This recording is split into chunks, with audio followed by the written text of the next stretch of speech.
What's up, everybody, and welcome to House Hacking Success.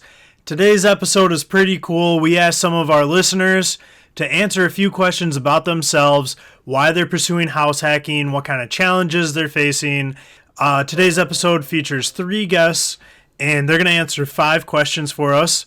Those questions being, number 1, what is your name and where are you from?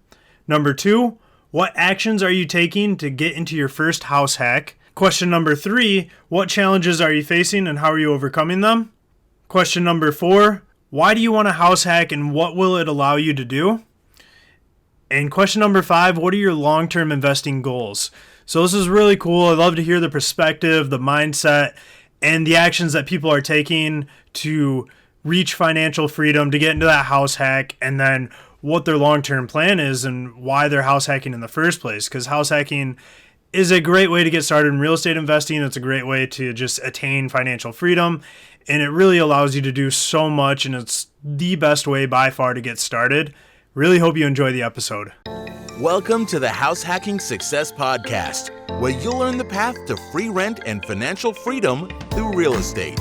Featuring your hosts, Brad Labrie and Drew Klingler. Hi everyone, my name is Brandon Chittister. I'm from Allen Park, Michigan, which is about 20 minutes away from Detroit, and I'm currently pursuing my first house hack in Grand Rapids, Michigan.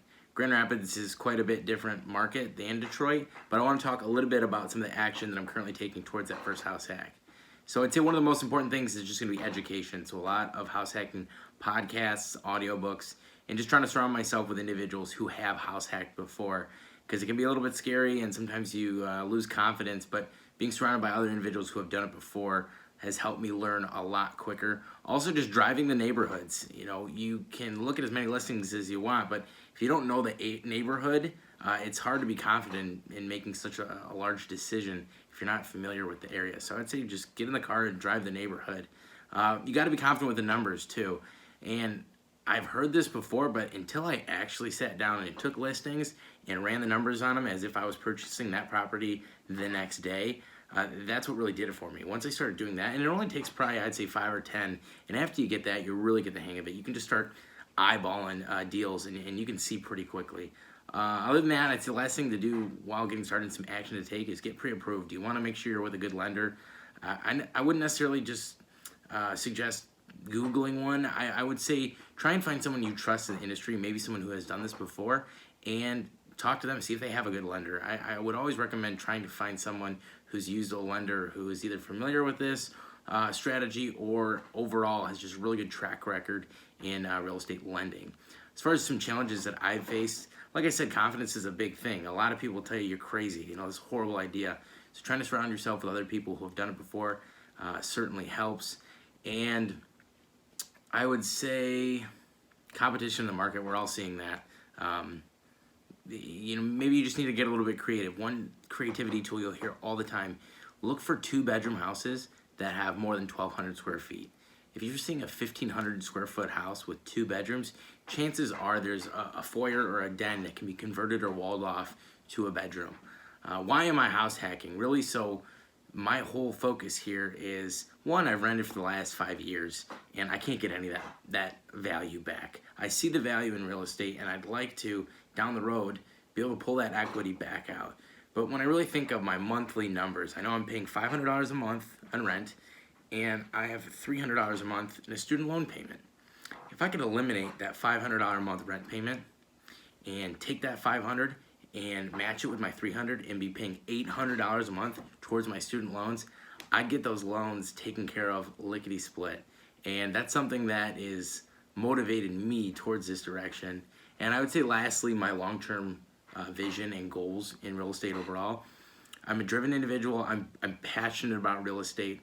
I like to lead groups of people, and I think that's really leading me towards a real estate syndication, really running large multifamily deals, fundraising, and just really find myself in the multifamily space. But again, my name is Brandon Chittister, and I've shared with you a little bit about my journey towards my very first house hack. Thanks. Hey there. So really quickly before we get started, I just want to say I've been a fan of the show for a while now. since back in September when you guys first start publishing podcasts. And I really appreciate what you're doing, really appreciate the mission of informing people of house hacking and giving them the tools that they need to succeed. So thank you for that. So question number one, what is your name and where you're from? My name is Kavian Anderson Spells. I'm from Atlanta, Georgia, originally from Orlando. Was born in Orlando. I moved to Atlanta when I was 12. And after graduating high school, I went up to Ohio to attend the Ohio State University, go Bucks, and got a degree in engineering. And from there, I moved to Buffalo. I worked in Buffalo for about 3 years as a process engineer before moving back home to Atlanta. Question number two. What actions are you taking to get into your first house hack? So while I was at Ohio State, I attended a seminar put on by athletic director Gene Smith. And these seminars that he put on were about many, many different things when it comes to mental health, to relationships, to just about anything that was about improving your life overall. So one of these sessions was about financial literacy. And Derek Funderburk was the person who put on this seminar. He's a former NBA player turned financial coach. So he came, he taught us about budgeting, he taught us about saving and investing and different things. But the thing that struck me most about that was one point where he said, if you guys, he was talking to a group of young black males. He was saying, if you guys put in as much time watching sports and ESPN as you would, learning about finances, then you'd be rich one day. So me, I wanted to be rich. So I took that and absolutely ran with it. That was a turning point in my life. I just ate up every book that I could, from Rich Dad, Poor Dad to Richest Man in Babylon to Intelligent Investor. I watched CNBC all day, every day. And that changed my life for the better. I started saving more. Once I graduated and moved to Buffalo, I started saving more. But I didn't, there was no intention for that money. I knew I wanted to put it into something, but there was no intention for it. That didn't come until a few years later. I went back to Ohio State for homecoming, and a friend of mine, I asked if I could stay, if they had a place for me to crash at. So he said, yeah, come on down. I always got a place for you. So I went and stayed with him, and I walk up to this building. It's a fourplex. So, I go into the apartment where I'm going to be staying in and, put my stuff down, and we're hanging out for the weekend. And one of those days, somebody comes and knocks on the door. So he opens the door and they hand him a check, and he closes the door. There was a high and by, and that's pretty much it. No words really exchanged. And I'm like, hey, why are people just handing you money? Like, what's going on with that? Is this something you want to tell me? Something I don't know about? And he's like, yeah, that's just my tenant dropping off their rent check. And from that point forward, it was another mind-blowing experience for me. Like, wow, you're a landlord. You're really out here doing this. So after that point, he was kind of the first person to do it within my friend group. But I had two other friends who basically saw his example and did the same thing. One of them went on and got a duplex. Another one got a house hack out in Washington, D.C. So watching those three guys and seeing the things that they were doing really sparked a idea in my mind. So from that point forward, I knew all this money that I was saving that I had no intention for, I knew what I wanted to do with it. I knew I was going to get a house hack, and that's what I wanted to do. So I moved back home to Atlanta last year in August of 2019. I stayed at home for 6 months, saved up some money, and eventually found a perfect house hack that I like. So that's currently the house that I'm in right now. It's a single family home. It's an older home. It was built in 1966. But when I bought it, it was newly renovated. It cost $175,000 was the price that we agreed on. I had a 3% conventional mortgage that I got. And after the seller covered about $5,000 in closing costs, it cost me about $4,700 to walk in the door. So Not a lot of money out of pocket, which I was very happy for. That allowed me to keep some money in reserve in case something happens. So the home that I'm in now, it is a 5 bedroom, 2 bath in total. On the top is a rent style house. There's 3 bedrooms with 1 bathroom on top, and then the finished basement there's 2 bedrooms with 1 bath, and they basically can be treated as 2 separate units, which hopefully I can do that one day. So I bought this house in February of 2020 of this year. So I've been in here a few months now, and the plan is to start house hacking pretty soon. So next question, what challenges are you facing and how are you overcoming them? So a few months ago, I went out to LA to visit a friend, and I was out there for about maybe 10 days, and I had my cousin come and house sit for me. So after coming back, she picks me up from the airport, and we're just talking about, how things were going in LA, how things were going here with the house, everything's fine, this is going on with this family member, this, that, just kind of chatting. And the last thing she says before we get up to the house is, oh yeah, I forgot to tell you, but I used the bathroom and now the drains are clogged. And there's poop all in the shower when I go down and look at it, and I'm just like, oh my God, what's going on here? So had a plumber come and check it out. They had to remove the toilet. They had to snake it out and clear the clog. And he put his camera down there. And during the inspection, he's going down and he sees like there's tree roots in the pipe. And in the back of my mind, I'm like, tree roots? Like, I've never heard of that before. That's never been a concept. I've never thought tree roots could make their way into a pipe. But I guess, you can't stop nature, and it's going to take its course one way or another. So that's a problem that I'm dealing with right now, just trying to get bids and figure out how to clear that problem up and what would be the most economic way to do that. So I've got one from that same plumber, and he's like, hey man, we're going to have to come in here. I'm going to have to get an excavator. We're going to have to dig up the yard. It's going to be about 15 feet deep. We're going to have to clear the tree roots. We're going to have to replace the pipe that's there, and that'll be, close to $7,000, maybe more, depending on how much work we actually have to do once we get down there and see what's going on. So a very, very huge bill for that. A problem that I'm going to have to fix if I want to use the downstairs bathroom, which I do because I eventually want to rent it out to a tenant. So luckily, I have some reserves saved up from when I was doing all my saving back in Buffalo, and I'm hoping to get that situation taken care of and then get the unit listed and eventually get a tenant in here.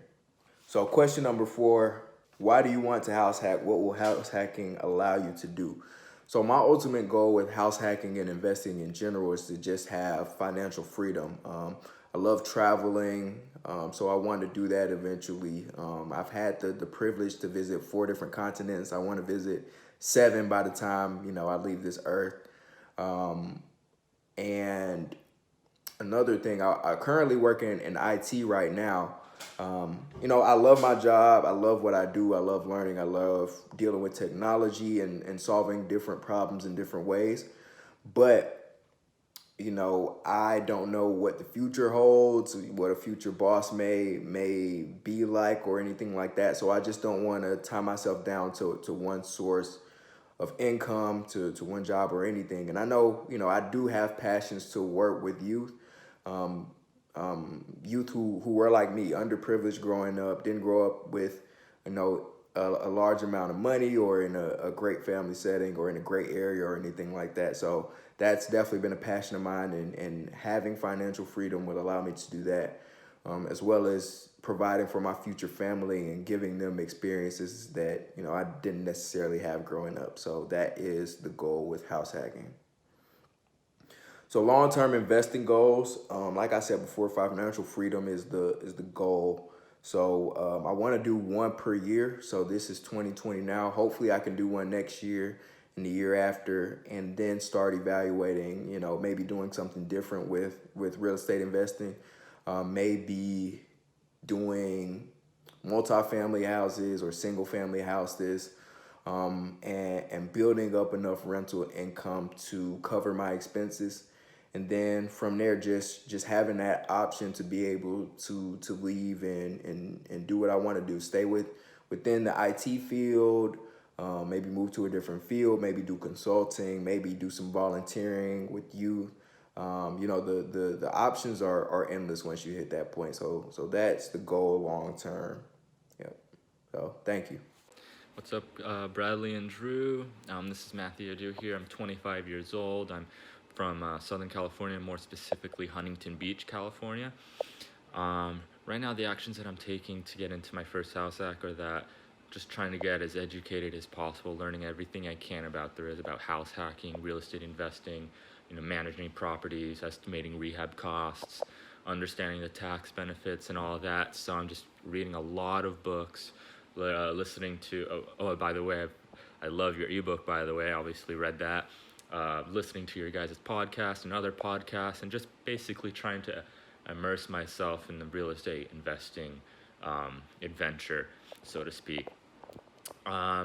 I also am saving. I have a savings goal of $20,000, and I'm saving vigorously for that goal. I have $15,000 right now. So I should be hitting that $20,000 goal by this summer, around July, August or so.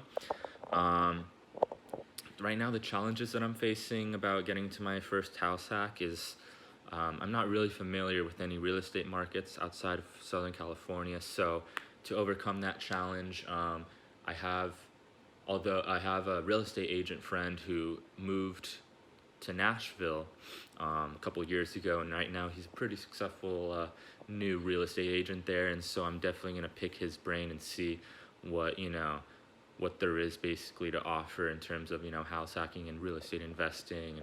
I'm also really interested in utilizing the 203k loan to get into my first house hack. So I'm definitely gonna try and find some experienced 203k lenders online and pick their brains to see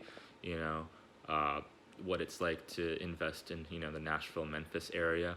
I also have some friends that have family there, so I can basically ask them what that area is like.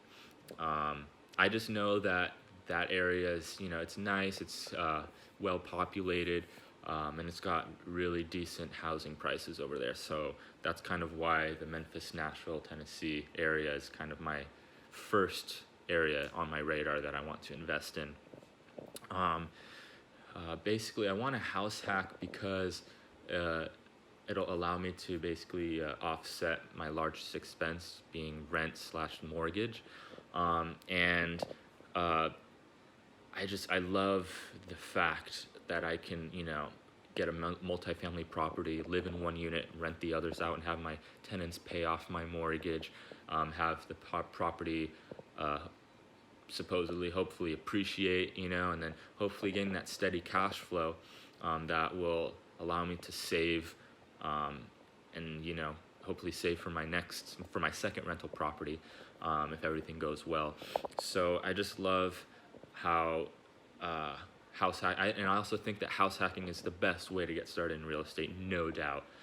It's the best way to get started with low money down, very little money, and basically get yourself started in the real estate investing adventure. My long-term investing goals are, I see myself in like 10 years having like 10 to 20 rental properties, and that will allow me to basically have the freedom to, not work a day job anymore. It'll hopefully allow me to spend time with my future family, and then it'll also allow me to, travel the country, travel the world. And although I've been to plenty of countries already, more specifically Europe, I know there's so much more out there, and I know that real estate investing is the best way to, to achieve that goal. And I know that house hacking is the best way to get started into reaching that goal. So yeah, I hope that answered all of your questions, guys, and I hope that you'll find it useful for your next podcast. So have a great rest of your day, guys, and wish me luck on my real estate investing career. All right. Thanks, guys. See ya. All right, thanks so much for listening. If you could please go rate and subscribe to our podcast. The ratings are really going to help us grow organically and reach more listeners. I thought that episode was really cool. I really loved hearing everyone's story, what motivates them and why they're doing it and what their long-term goals are. If you want to be a part of an episode like this, or if you liked this kind of episode, email us at info@househackingsuccess.com and let us know. We'd love to hear your feedback, or if you're interested in participating in another episode like this. We'd just love to hear from you. Just let us know, and we look forward to hearing from you. Have a great day.